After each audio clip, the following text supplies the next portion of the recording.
Desde la Ciudad Autónoma de Buenos Aires y para todo el país, presentamos el primer programa periodístico para traductores públicos realizado por traductores públicos. Esto es, ¿te parece?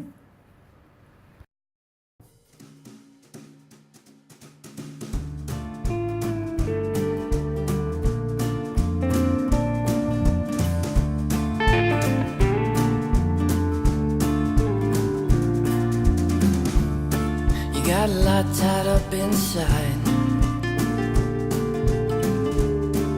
Got Jesus on your mind. Hola Ricardo, ¿qué tal? ¿Cómo estás? Todo bien, todo bien. Che, ya pasó el congreso. ¿Y cómo te fue? ¿Qué pasó al final? ¿Te llegó la acreditación, así?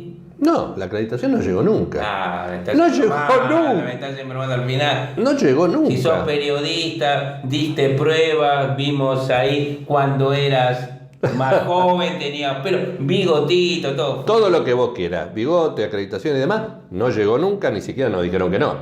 Entonces, a ver, seguramente lo que quieren es, en un año de elecciones, dar su propia versión del Congreso, su propia versión de las cosas, pero bueno, vaya a saber uno. Lo que pasa es que yo creo que esta gente debe estar muy ocupada, viste que viaja mucho, se dedica mucho a los viajes. Y entonces supongo que con los viajes lo que están buscando es una respuesta a los problemas de la competencia desleal, a los problemas que hacen a las instituciones que no requieren de traducción pública cuando le deberían hacer. Cambió el mundo de la traducción, no es cuando nosotros nos recibimos. Pero ellas deben estar muy ocupadas con esos temas, digo yo, aunque, qué sé yo, no sé, nunca se sabe con estas chicas. Pero bueno, la cuestión es que quedamos afuera. Bueno. ¿Y ahora qué hacemos? Y ahora creo que habría que encontrar a alguien, pero sabés que sí, yo conozco una persona. ¿Cuál? Señor, el traductor público primero, obviamente, alguien que está ocupado por el tema del desarrollo profesional del traductor público, sí, sobre todo en el ámbito laboral, después de graduado, después que tiene el tubito con el título. O sea, ¿qué hacemos nosotros cuando nos recibimos y tenemos que entrar al mercado laboral? ¿Cómo se llama ese traductor? El traductor público Horacio Daldoso. ¿Hablaste con él ya? Mira, va a venir. Va a venir. Va a venir y me parece que está otra vez sonando el timbre y ya tengo que ir a atenderlo. Vamos a entrevistarlo, vamos a preguntarle todo. Muchas inquietudes tenemos. Tipo capaz, ¿eh? Sí, sí. Vamos. Hola Horacio. Hola Ricardo. ¿Cómo estás? Muy bien, gracias. ¿Todo bien? Sí. ¿Qué tal, Horacio? ¿Qué tal, Marcelo? Estuviste en el Congreso. Sí, sí, Y yo sé que vos tenés un tema que te obsesiona. digamos. A ver, ¿me decís cuál es? Bueno, yo desde hace varios años me especializo en la investigación de lo que es la subcompetencia profesional, que para explicar un poquito en otras palabras es la competencia que tiene el traductor para insertarse en el mercado laboral. Es decir, a ver si yo lo entiendo y lo traduzco al cristiano. Esto es, ¿qué pasa con el traductor público cuando se recibe y quiere ingresar al mercado laboral? Exactamente. ¿Y qué pasa? Y bueno, pasan muchas cosas. A ver.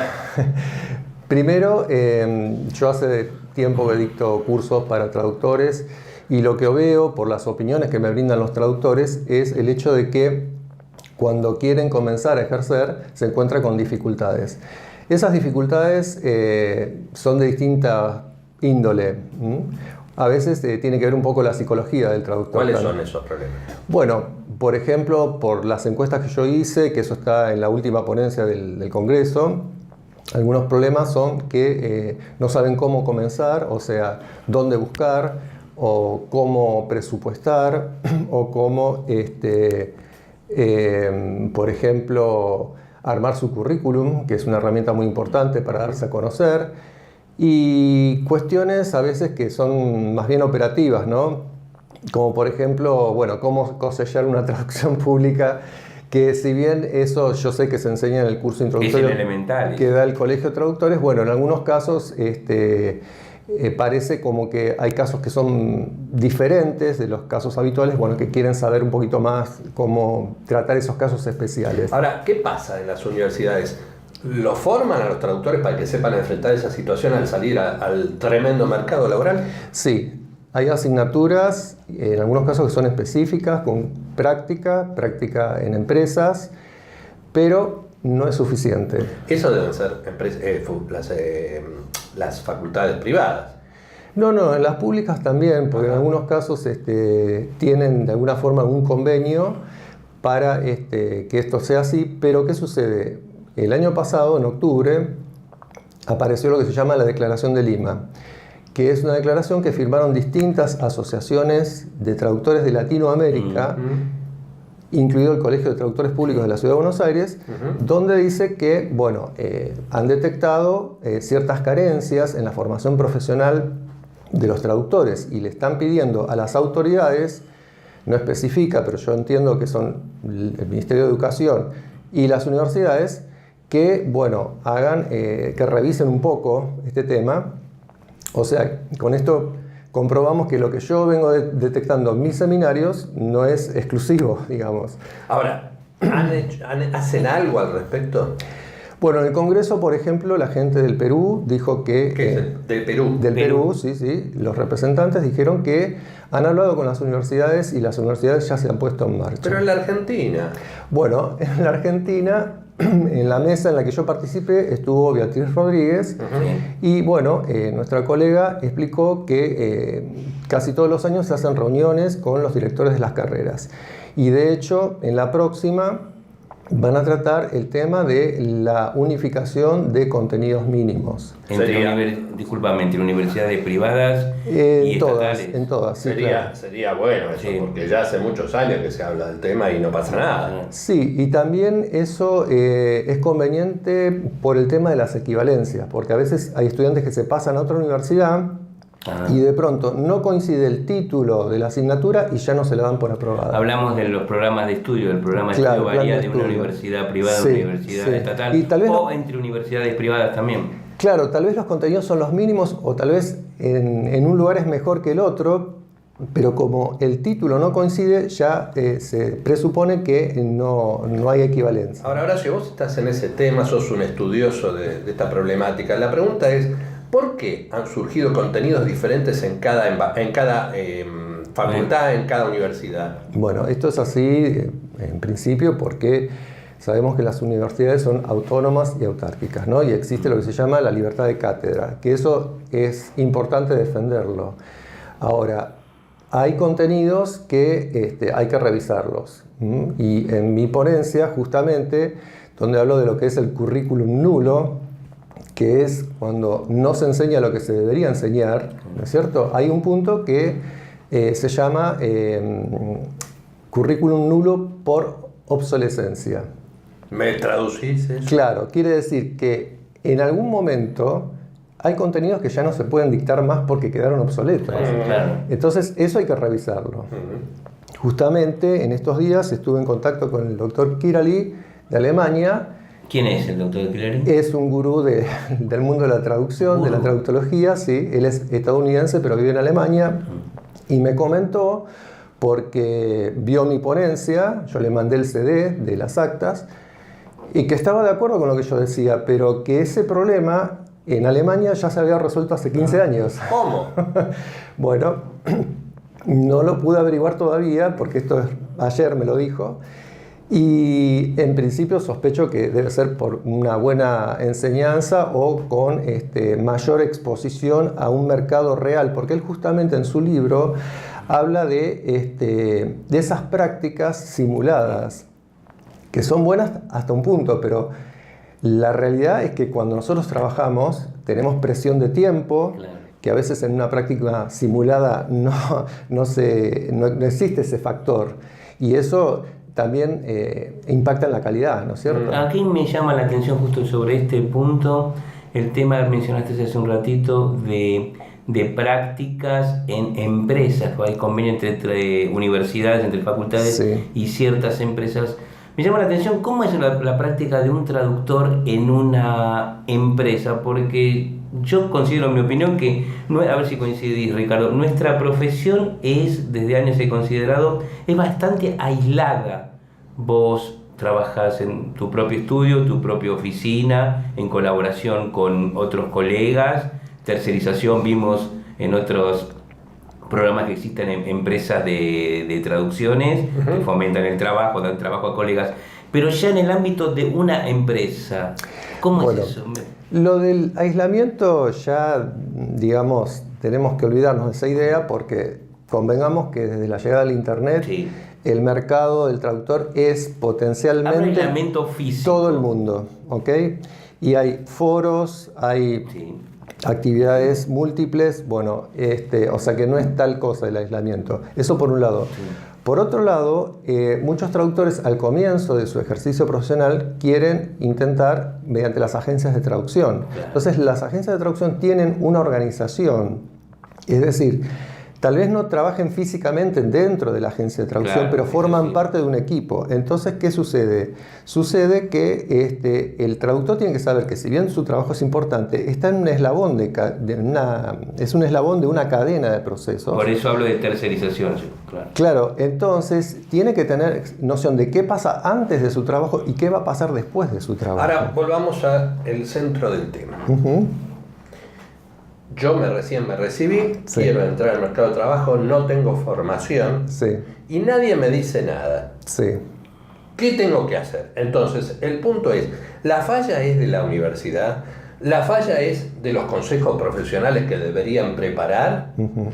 ¿Dónde está la falla principal o es un problema de varios factores? Exactamente, es lo último, justamente, porque convengamos que el traductor ya de por sí tiene que ser una persona que sea curiosa, ¿no? Y bueno, una de las curiosidades es preguntarse, bueno, ok, tengo el título, ¿por dónde comienzo? Entonces, bueno, lo ideal sería que la persona se forme en cuanto a lo profesional antes de recibirse y no que espere otros 4 años más para insertarse en el mercado. Eso no es lo ideal. Lo ideal sería que a lo sumo en 1 año y medio ya esté con una cartera de clientes establecida. La universidad, como dije antes, está haciendo su parte. Uno siempre quisiera más, ¿no? Pero yo hace muchos años que conozco el problema ese y hasta ahora nunca nadie hizo ninguna propuesta concreta. En la Universidad de Córdoba, por ejemplo, yo estuve en las jornadas de la FAT y me dijeron que iban a crear una cátedra específica para Iban eso. a crear. Bueno, en la UCA también. Iban a crear. No. En la UCA ya está implementada. Está implementada. Sí. Claro, lo que pasa que a veces vieron que las universidades tienen un tiempo y también tienen lo que se llama un programa troncal, que sería lo obligatorio. Y después tenemos las materias optativas. A veces eso, en algunos casos, pasa a ser una materia optativa, que no está mal, porque por lo menos la tienen los alumnos y ya es cuestión del alumno que decida cursarlo o no. Ahora, ¿vos crees, sinceramente, no nos ve nadie, no nos escucha nadie, ¿vos crees sinceramente que alguien se preocupa por estos temas o cada universidad está en su feudo, cada profesor está en lo suyo? Porque con esta cuestión que vos explicaste de la libertad de cátedra, si vos vas a Europa, los planes de estudios están unificados. Vos podés estudiar en la Universidad de Uppsala, estudias Claro. en Gotemburgo, habrá una que otra materia que es diferente y opcional, pero en general todos estudian lo mismo, tienen la misma formación. ¿Qué es lo que pasa? Bueno, lo que pasa, la experiencia que yo tengo, o sea, por los comentarios que recibo de los traductores, hay interés por parte de los docentes. En algunos casos están las asignaturas, tal vez no con todos los contenidos que uno quisiera, pero al consultarle a los graduados me dicen que en muchos casos han recibido mucho apoyo de los profesores, pero claro, tal vez es más un apoyo en forma personal, ¿no? Y tal vez lo que no está es sistematizado o generalizado. Eso es lo que faltaría. Posiblemente con la unificación de contenidos eso se logre. De todos modos, yo desde que dicto seminarios siempre estoy abierto a preguntas y es más, a todos los que han tomado mis seminarios les digo, bueno, cualquier cosa me escriben y Vos que, yo respondo. que estás estudiando esto, ¿encontrás otros pares tuyos que tienen la misma preocupación y que están desarrollando el mismo tema? Sí, lo que pasa es que, bueno, en algunos casos, por ejemplo, yo no dicto clases en ninguna universidad de Lo traductorado. haces en forma privada. Sí, pero sin embargo, conozco lo que pasa en las universidades por lo que me dicen los graduados. No, eso está Bueno, bien. las otras personas que yo conozco, en algunos casos están en la misma situación que yo y otros son profesores. Pero ¿qué pasa? Los profesores, volvemos a lo que decía antes, me dicen, bueno, tenemos una materia, nosotros damos lo mejor, pero claro, siempre podría ser mejor todavía o sistematizarse. ¿El problema radica en los directores de las carreras que arman los programas de estudio o es más arriba? ¿Dónde está? Porque yo quiero llegar al corazón del problema. Bueno, yo hace unos años hice una encuesta que está publicada en internet y les pregunté a los graduados a ver dónde pensaban ellos que estaba el problema. Entonces, había varias opciones para las respuestas y una opción era si la universidad no tenía el presupuesto, si la universidad no tenía interés, porque hay como un preconcepto de que no es un tema de la universidad, que eso debería ocuparse el graduado. Yo no creo que sea así, tiene que haber por lo menos un aporte mínimo. Sí. Y otra opción de respuesta era si la universidad tenía la aptitud para enseñar eso. Bueno, la mayoría dijo que no era apta. Entonces, eso es preocupante. Ahora, yo creo que terminó decantándose en la Declaración de Lima. Claro. Bien. Y sobre todo, discúlpame, sobre todo en las privadas que estás pagando una matrícula, te encontraste en una universidad privada que no es apta para lo que vos estás pagando, que tenés que ir a buscar ahora, un profesor. Yo lo que voy a hacer a partir de esto es invitar a los directores de las carreras me parece perfecto. A nuestro programa para que expliquen esto, porque los estamos cuestionando y yo quiero saber qué dice la otra parte. Está bien. ¿No es cierto? Sí, quiero saber qué dice la directora de la carrera de traductor público de la UBA, que es la más grande, y después la de El Salvador, la Católica, etcétera, la UADE y demás. ¿Qué es lo que ellos piensan sobre esta cuestión? Pero no lo que piensan, lo que hacen. Claro.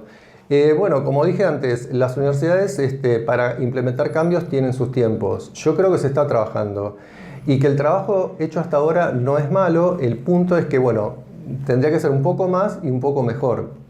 Tal vez una forma de lograr eso es a través del feedback que podrían obtener de los graduados de esas mismas carreras, ¿no? E invitarlos y decir, bueno, a ver cómo te fue a vos, qué hiciste o cómo lo hiciste y que le explique a los alumnos. Bueno, lo que vamos a hacer, vamos a hacer dos cosas más.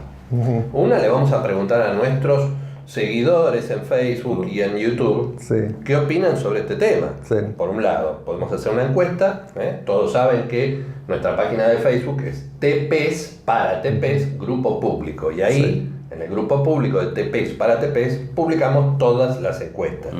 Pero por otro lado, yo lo que te voy a pedir a vos es que nos hagas programas especiales introduciendo a nuestros colegas en la profesión. Aunque sea algo corto, breve y directo, porque el tiempo no nos da. Bueno, eso que vos decís es importantísimo, porque yo lo que he estudiado en los últimos años es que se produjo el fenómeno según el cual gran parte de la formación de los traductores se ha trasladado fuera del ámbito universitario. Claro. O sea, hay contenidos que directamente no se dictan en la universidad. No hay oferta, por lo menos acá en la Argentina. De hecho, muchos tienen que hacer posgrados en el exterior, ya sea a distancia, como sea. Con el paso del tiempo se fue revirtiendo eso. O sea, por ejemplo, yo en 2007 hice un trabajo de investigación acerca de la inclusión de las TICs en las... ¿Qué son las TICs? Las TICs son las tecnologías de la información y la comunicación. Y bueno, he visto que después de ese trabajo, donde yo, entre comillas, denunciaba que había un desfase, por ejemplo, con respecto a España de 15 años, en ese momento, esto fue en 2007, después eso se fue remediando con la introducción de materias específicas de TIC y me parece fantástico lo hayan hecho. Tal vez ahora toca el turno a la parte del desarrollo profesional, que como dije, después de consultarle al doctor Kirali, me dice que hay un desfase de 15 años. O sea, bien, entonces yo lo que creo, a ver qué opinás vos, Marcelo. Creo que nosotros, desde ¿te parece? Podemos contribuir a generar ese debate y a enseñar un poquito, porque ahora hay que aprovechar lo que está haciendo Horacio. Obviamente tenemos como el elemento de contacto a través de la página de Facebook, a través de YouTube, que en todo momento disponen de esa posibilidad que pueda dar Horacio sobre mejorar la capacitación, sobre todo enfrentarse al mercado laboral del siglo XXI. Horacio, ¿algo más que quieras agregar? Sí, bueno, dentro de lo que estamos hablando, una herramienta clave es el currículum, que por lo que yo veo no se estudia como tipología textual en las universidades. Bueno, lo vas a explicar vos en una clase. Claro, ¿qué quiero decir? Por ejemplo, tipología textual. Uno de los tipos textuales que se estudia en la universidad es el contrato, ¿no? Para saber traducir contrato. Bueno, también nosotros tenemos que saber traducir currículum. Y esto tiene doble importancia. Primero porque yo necesito saber cómo traducir mi currículum al inglés para ofrecer mis servicios al exterior. Sí. Y segundo, porque es seguro que el 99,99% a cualquier traductor que se reciba le va a llegar un currículum para traducir. No adelantes más. Bueno, ok. No adelantes más porque quiero que todos los colegas vean tu programa Perfecto. cuando expliques todo esto. El ¿Cómo no? currículum es uno y tendrás una serie de más. ¿Te Bueno. gusta más? Sí, sí, por supuesto. Listo. Horacio, te agradecemos muchísimo. Gracias a Te ustedes. comprometemos a contar nuevamente. con tu Bueno, los presencia. felicito por el programa y quiero decir que es un programa muy importante.